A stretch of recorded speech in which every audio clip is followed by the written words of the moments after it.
Hi, Libby. Lovely to see you. Hi. And thank you for sparing the time to come and chat about all things about being the designer of Midsummer and your wonderful design and your first visit to the barn, I think, isn't it? Very exciting. Our first visit to the barn, first time in Cirencester. So, yeah, very Great. Excited to be here and thank you for chatting. And I remember, God, how many months ago was it? About when you came up for the first time to visit. Come and see the space, It was it? Oh, January? I'm going to say it? January. And you came up to have a look at the stage for the first time and show us your initial ideas. Yeah. So what did you think? Because you'd never been to the barn, and the barn is quite different from lots of other theatres. So what was your initial thoughts? Yeah, it is. It feels like a really special space, actually, because it, unlike most theatres, you have this incredible end-on view that everybody gets. So you walk in and you go, all right, how can I utilise that? How can I make that part of it? And you go, right, it's also an incredibly intimate space. And weirdly, it's a space where it feels like you want the set to come down into the audience as well.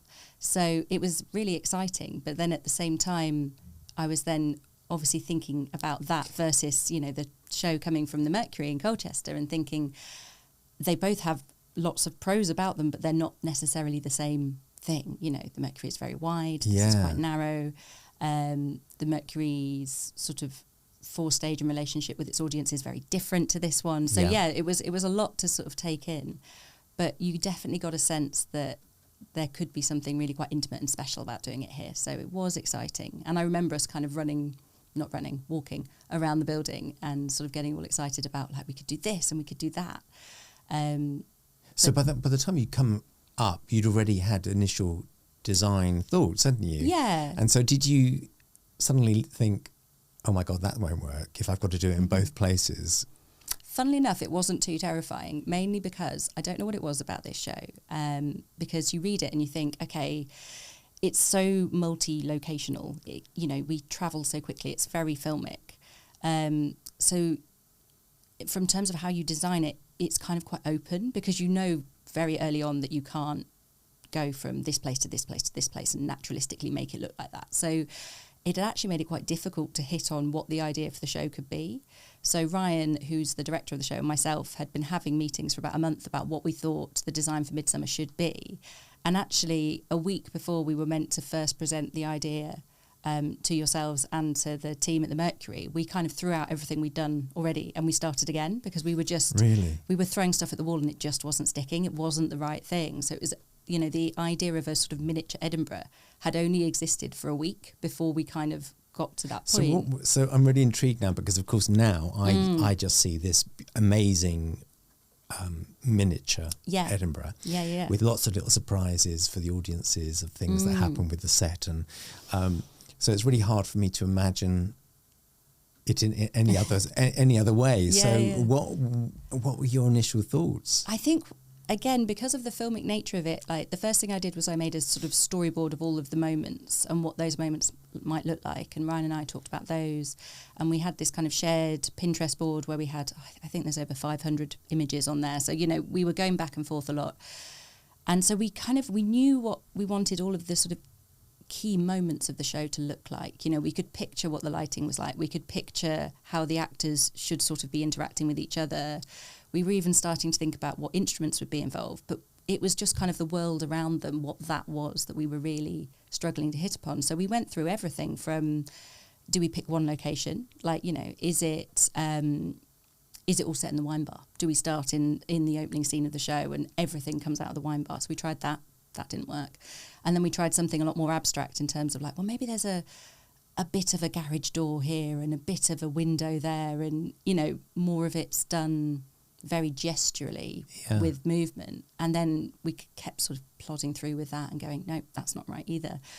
And so we realised what we needed was a kind of really strong visual framework to hold it all together and to give it place. And the one thing that we hadn't managed to do in any of the earlier design ideas was really cement it in Edinburgh. And Edinburgh is so important to the piece. Yeah. Like every sort of 5 seconds they're talking about, like, they're running down Leith Walk or they're going through Stockbridge or they're in Old Town. So, and it felt really important we had to be really mindful of, we were bringing it to a non-Scottish audience. Yeah. So as much as, you know, these words like Stockbridge and Leith might not mean anything to a Cirencester audience or to a Colchester audience, we did want them to get a sense of place.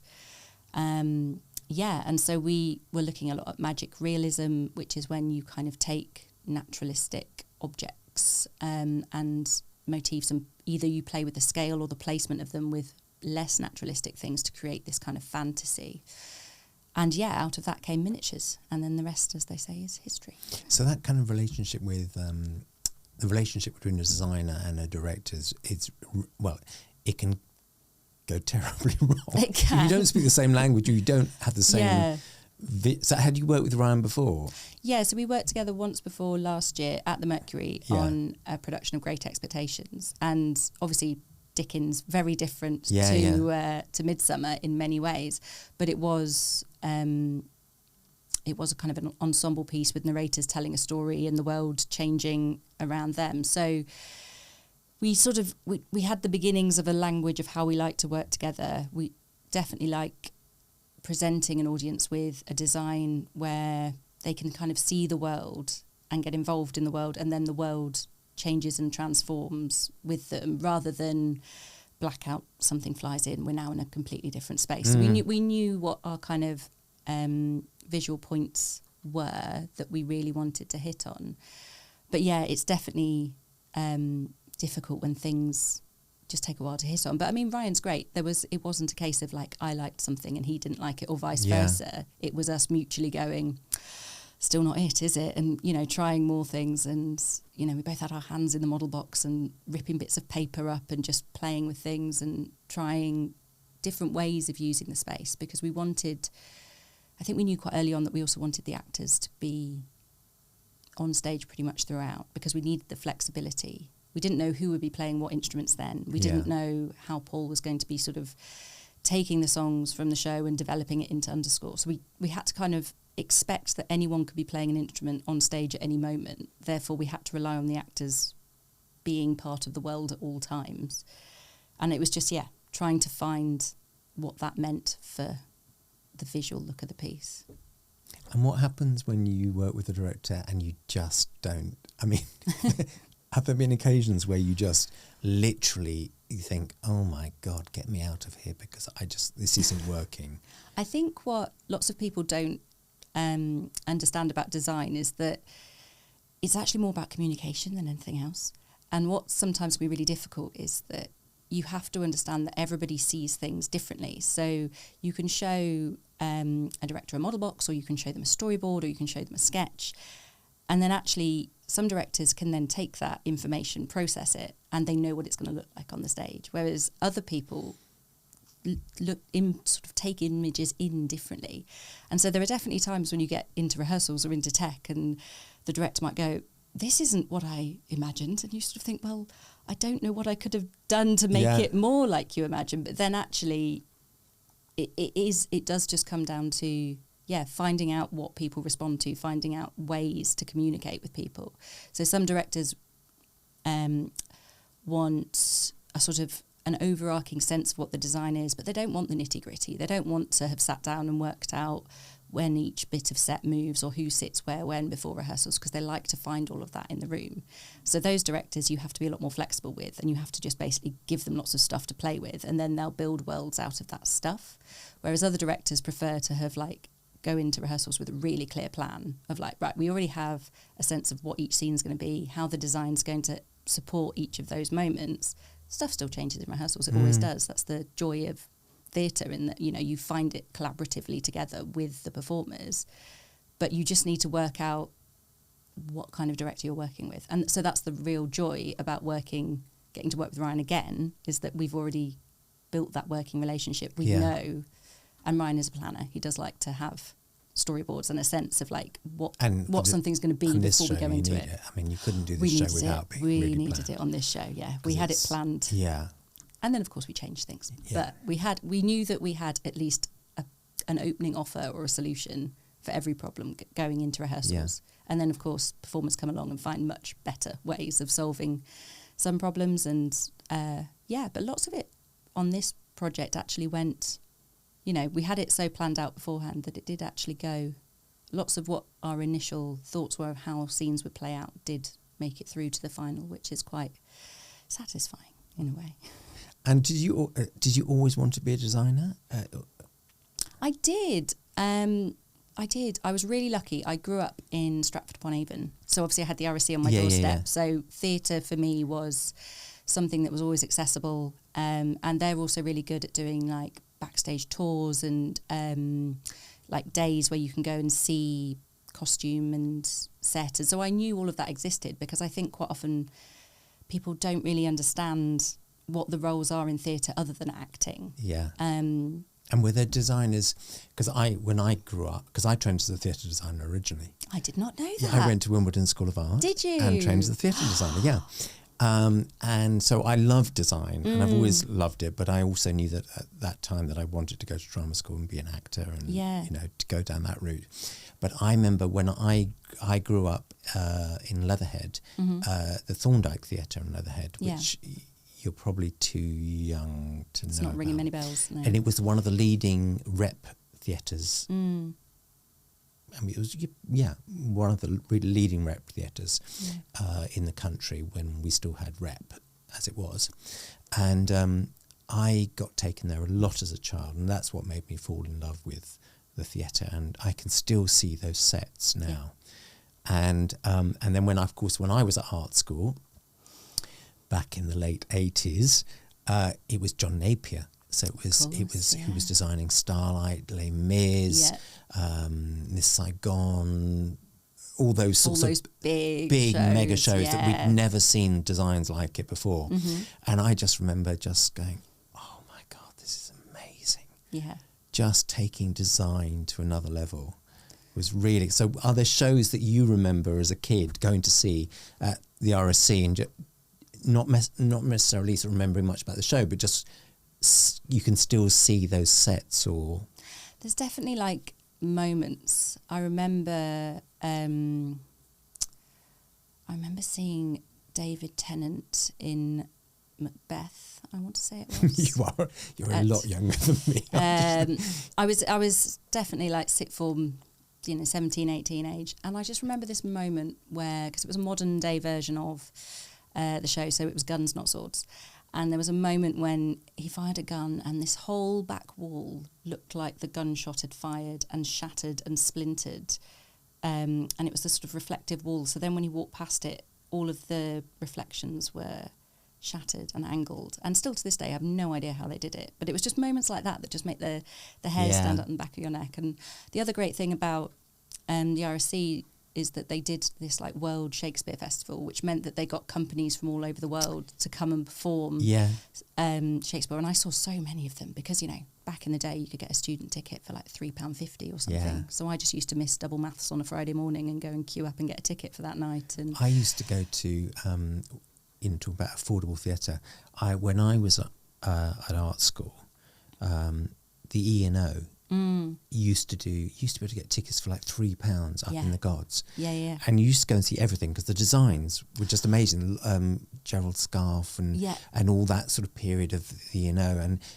And for £3, you could just go. I mean, you could just go and see stuff, and that was so great. And of course, you don't get that anymore because even the cheapest tickets are so expensive. Yeah. It's really hard for young creative people, actors, directors, designers, lighting designers, sound designers, to be able to go and experience lots of different work now, isn't it? And it sort of feels like it's harder to find those tickets or harder to find those shows.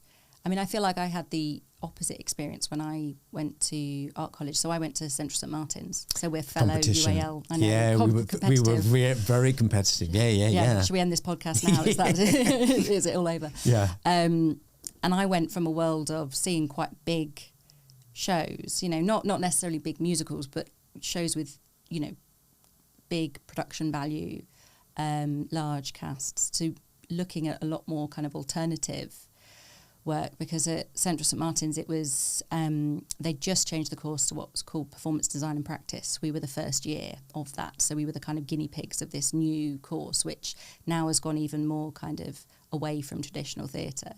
But a lot of the things I was watching, I was going and watching like things at the Mime Festival at the Barbican, and I was going to watch things in tunnels underneath London Bridge. Like there was this amazing space called Shunt that doesn't exist anymore, you know, and lots of immersive stuff and that sort of thing. So that was quite an interesting shift for me, going from seeing lots of beautiful work, but very much, you know, of a type, let's say, to then going and watching things where there were no words and it was just lots of people writhing around in mud, or it was, you know, you had to chase people through tunnels to go and see theatre. So I feel like I had weirdly a kind of opposite experience of like London theatre to, because I know people think of like, oh, you know, the West End and going to see all those big shows, but actually I started out when I came here looking at all of that kind of work, which kind of opened my mind a little bit into ways of seeing and experiencing performance. So even though now I would say nearly all of my work is quite traditional in the sense that, you know, I'm normally in a theatre and there's normally a stage, and hopefully some of that still comes through sometimes in terms of thinking about how the audience is involved in something rather than just a fourth wall and they're looking at it. I do try and think about that. And do you have a favourite designer? Oh, there's a few. Ben Stones. Love everything he does. So he has just done Standing at the Sky's Edge, which is just I love that show. Beautiful. Everything about it is perfect, I think. Yeah, absolutely. Yeah. It helps that I'm also a huge fan of everything brutalist. So all of that architecture. Yeah. I'm going to Sheffield in a couple of weeks actually to visit a friend, so I'm going to go and look at that. Go and look at Park. Yeah, I sort of remember it when I used to be on tour, and I went to Sheffield quite a few times, and I remember it sitting up on that hill. But that was before. Well, the last time I was probably in Sheffield touring was probably mid-90s, so it's before it really become gentrified. Yeah, that whole block. Yeah, I'm going to go and have a look at it. Yeah, no, I loved that show, and yeah, he also did like Sylvia, which was at the Old Vic, and does a lot of really interesting kind of incorporating music into shows, because I think that's what I'm kind of interested in, not necessarily just musicals in a straight jazz hands, get your tap shoes on kind of way, but integrating music and storytelling I find really compelling. So any shows that do that, whether it's through musical underscore or singing or, you know, whatever it might be, I find really exciting. So if someone was to go, Libby Todd, what's your kind of signature, or what would people think? What would immediately come to mind if someone said, "Oh, it's a Libby Todd design"?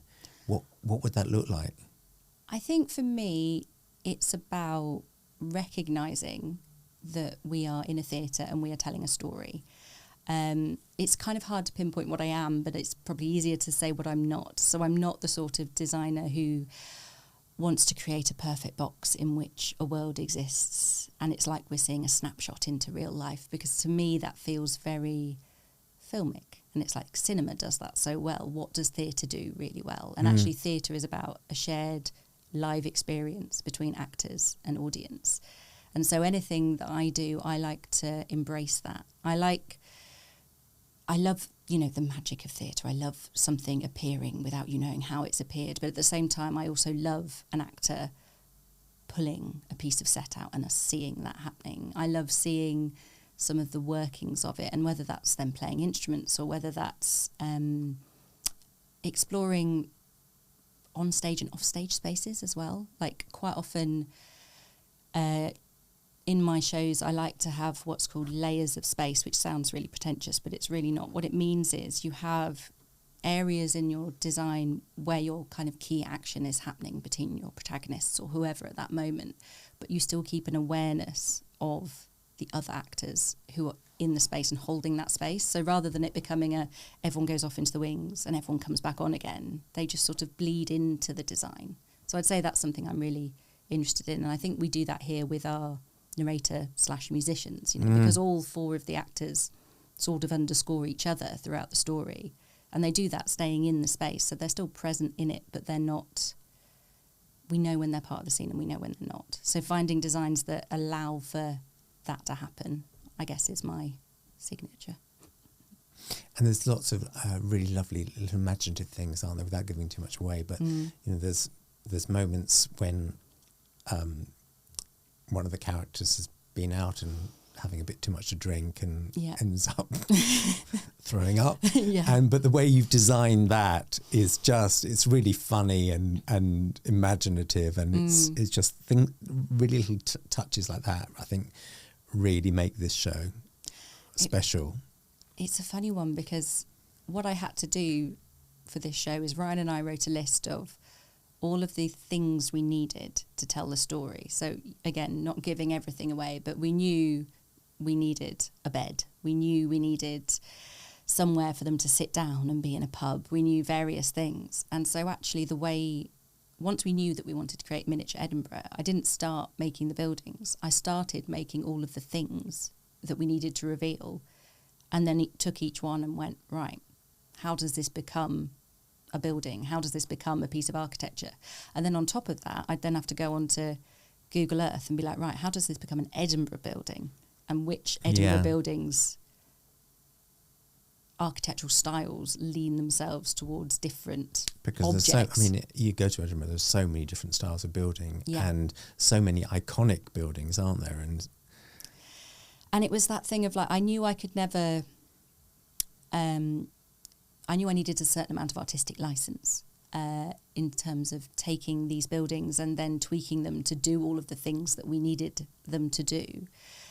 To be the right size for an actor to climb on, or to be the right size to fit through a fire exit, or, all the things we have to think about in theatre that an audience never think about. But I'm hopeful that people that come and see the show that know Edinburgh look at it and think, that's Edinburgh. They may not be able to say exactly which building is which, but hopefully, because all of the references and all the scenic references that got passed on, to the wonderful team at the Mercury that built it and painted it, they got the model, but they also got references being like, each building, this is what the plasterwork looks like in real life. This is where the windows inspiration has come from. So we tried to embed as much real into it, even though it's a slightly imagined Edinburgh.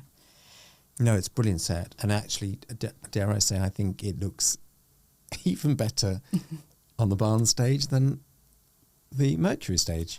Well, what's so lovely is that because at the barn you have a sort of, like I say, the audience have a slightly different perspective. So they're looking slightly more up at it. Yeah. So it feels even more like Edinburgh, because Edinburgh is built in this way where it sort of all feels like it's stacked on top of each other and it's all built up the side of this hill, isn't it? So anything you can do to push that perspective, which you have here, and it really feels like you are looking up at it. Yeah. And it's really great because I think what we're really keen to do is start pushing the designs at the barn. So the audience never... I always think about when I go to the upstairs at the Royal Court, you walk in through that door and you never know what you're going to get at all. And I love that as going to the theatre. Yeah. And so obviously we can't change the space dramatically and still get enough seats in at the barn. But what we can do, and we're really trying to do, is really make it a surprise. So when people walk through that door, the set itself is an event. And so we've done that in the last 3 shows with Sherlock and Constellations and this. They've all been so different and the designers have created such different spaces. Yeah. And that's really, really exciting.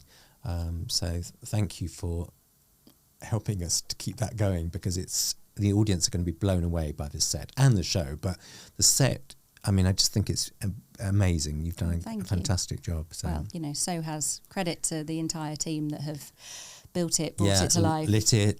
Yeah. Like Rory Beaton is just an absolute dream of a lighting designer to work with. And anyone who comes and sees this show will see how integral the lighting is to bringing it to life. Sound, video, design, all those things that people don't even notice. Plus we should mention the 4 amazing performers who have to climb all over it while playing instruments, while singing, while acting.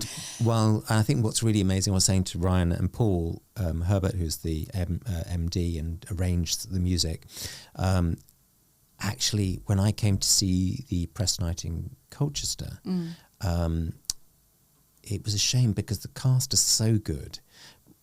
Most of the audience had no idea that they're using this loop pedal, where they're recording tracks live, and then they go on a loop, and then they put on another layer and another layer, and they build. And the beginning of the show is all that, it's all isn't about it? that, yeah, absolutely. And most of the audience won't realise; they'll just think it's backing tracks. Yes. Which is, there's all these things that have gone into making all shows, but this show in particular, that most of the audience will have no idea about. Yeah, absolutely. So yeah, it's, the whole team has been amazing. If you didn't want to be a designer, what would you be doing? Oh, what would I be doing if I wasn't a designer? Oh, good question. I don't know. I mean, I could have done boring, sensible subjects and stuck with maths, and I'd probably be a maths teacher or something like that, and then, designing the sets at the school play instead of something like that. I don't know. What else would I be? Was there anything else you wanted to be when you were young? I mean, before I wanted to be a theatre designer, I did want to be a fashion designer. I think I was always creative. I always loved clothes. I was really lucky that my mum is a very, very talented sewer. She's brilliant at making things. So I knew and learnt from her from a young age. And I always used to act in the school plays. And then we got a new drama teacher, and she decided to put on a musical. Sweet Charity, of all things, in a girls' school. I love controversial choice, well, yes, I think. But we all thought it was great, except for the fact that I absolutely hate singing in public. Karaoke makes me want to run for the hills. Yeah, me too. So I was suddenly like, well, what do? I can't be in the school play anymore. So I made costumes for it. And that's when I realised that actually what I was interested in when I'm making things wasn't, making them and selling them in shops to people. It was about creating stories and characters, and there was this whole world. So yeah, in a different world, maybe so I'd do you make your own clothes? I don't. Everyone asks me that, and I really should just say yes, I do. Look at it. No, it's that classic sort of busman's holiday thing of I alter my clothes. If I will go into a shop and because I love sort of secondhand vintage, shopping that way, and actually quite a lot of things I wear are sort of rejects from shows as well, things you buy that don't fit an actor and you can't return. So you and purposely buy them the wrong size, is that what you're saying? But there's quite a lot of I know I can make that fit me, so I might buy something because I love the fabric, but it's too small or too big, but I can, so I'll do a bit of that, but from scratch, no. Maybe one day, but... So will you be going around all the charity shops in Cirencester? I did when I was in Colchester, Did you? Yeah, half my press night outfit came from the Colchester charity shops. Yeah. So yeah, if I've got time, I'll be going and having a look. Oh, good. Well, I should let you get back to the tech. A bit more tech to go. More tech, but I can't believe, because you only, everyone arrived really this morning. Yes. And we've got the whole of today, and then tomorrow night we have an audience. I know. Which is kind of bizarre, because normally we're used to that whole kind of week of tech. Sure, yeah. But because it started the Mercury Festival, we don't have that. So it seems kind of weird, like, oh my goodness, there's going to be an audience tomorrow night. I know. I think we're almost in a sort of false sense of security right now, because we all know the show so well. The creatively, the decisions have mainly been made. Yeah. So we know what we're trying to create, but now it's just about adapting and shifting things. Yeah. And again, without giving too much away, but we knew that the set, to make it the best it could be in both spaces, had to be configured differently. So therefore the actors are having to get their heads around, I walk left now, not right, and I have to go down here and not up there. So we're just so if you had to describe the show in do you lift pitch of the show for people who don't know anything about it, they know it's obviously set in Edinburgh. They know there's some music involved, but give us your quick lift pitch of what to expect when you come and see the show, the feel of it. Midsummer is a legendary lost weekend. It is about two people remembering how they first met when they shouldn't have met, and got together when they shouldn't have got together, and then were hungover when they shouldn't have been hungover. And it's about the weekend where they sort of decide that, they can change their lives, they can live spontaneously again, that we don't have to be stuck in our boxes and stuck in the world or the lives that we think we've created. And it's full of music and laughter and joy, and it's the sort of anti-rom-com, I would say. It's the sort of that lovely blend of comedy and realism and magic that is about, meeting someone and falling in love and taking a chance. There you go. Great. Thank you very much. Sold it to me. Brilliant. Really nice. Thank you so much, Libby, for sparing some time just to take a break from tech and come and say hello. Anytime. Thank you so much for having me. Oh, lovely to see you. Yeah, you too.